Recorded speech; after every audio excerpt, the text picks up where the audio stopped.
Okay, let's dive right into this explainer. Today, we're unpacking a really fascinating piece of ancient wisdom. We're looking at a father's desperate, incredibly pointed plea to his eldest son about the deeply destructive nature of jealousy, and what we have here is a text that completely strips away the superficial layers of rivalry to get right down to the psychological core of why we covet what other people have. It's this timeless examination of family, wealth, and self-sabotage. Honestly, the advice given here is just as applicable today as it was centuries ago. So notice how the stakes are immediately set right from the jump. The father, Dhritrashtra, doesn't just call jealousy a bad habit or some minor character flaw. No, he literally frames envy as a psychological death sentence. Think about the gravity of that statement for a second. Suffereth the pangs of death. It really suggests that living in a state of constant comparison and jealousy isn't actually living at all. It's a suffocating, agonizing existence where your own happiness is completely held hostage by someone else's success. Let's look at Section 1, the poison of jealousy. Well, to truly understand how toxic this jealousy is, we have to look at the reality of the situation versus the perceived reality inside a jealous mind. The father points out a cold, hard fact here. His son actually possesses wealth equal to his rival Yudhishthira. He has the exact same number of friends and allies. Yudhishthira isn't deceiving him, and he isn't acting jealous in return either. Because both men possess the exact same level of resources and social standing, the son's coveting stems purely from folly. It's not from any actual lack. He's literally creating his own misery out of thin air, desiring something he essentially already has. Which brings us to Section 2, redefining true greatness.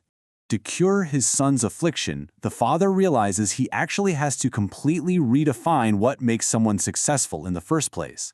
The crucial point here is that desiring what belongs to a brother strips away your dignity.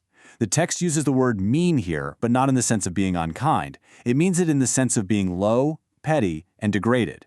By obsessing over someone else's property, you're lowering your own status. You reduce yourself to a state of meanness, entirely giving up your own nobility just so you can stare over the fence at your neighbor.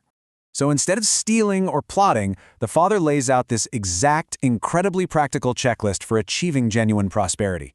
Look at these indications of true greatness.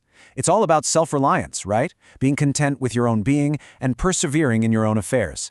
It's about being skilled in your own business and actually protecting what you have earned yourself. Notice just how interdirected this all is. Greatness here requires being unmoved in calamity, vigilant, and humble.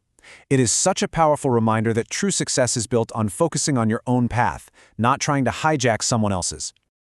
Moving on to Section 3, the Sapta Tantu, sacrifice. But what if the son is truly desperate for the dignity and grand recognition attached to high status? The text recognizes this ambition and actually offers a righteous alternative.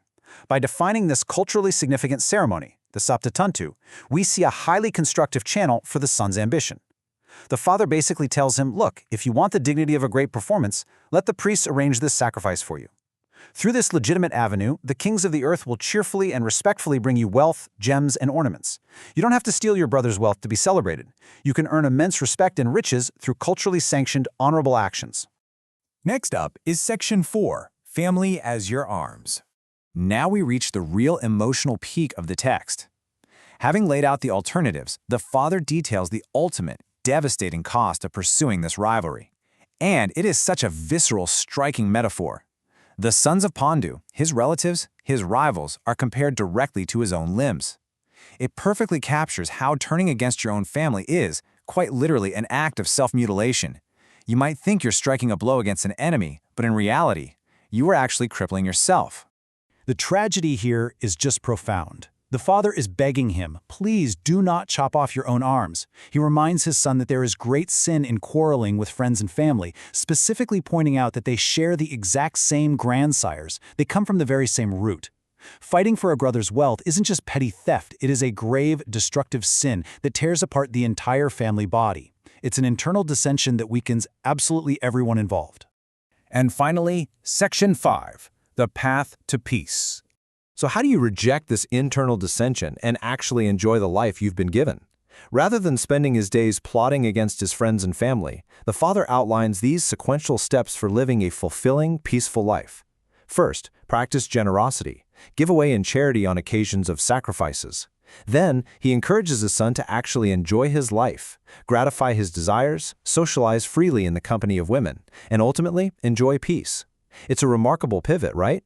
Going from the anxiety of envy to the full embrace of one's own earned blessings. True happiness, the text argues, is found in celebrating what you have and sharing it, not in tearing down others just to get more.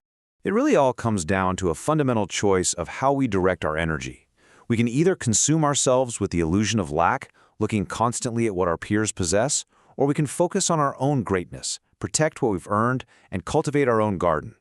So the next time you find yourself scrolling through someone else's successes or sitting across from a rival, ask yourself, will you choose the suffocating pangs of jealousy or the true, dignified power of peace? Take that question with you today.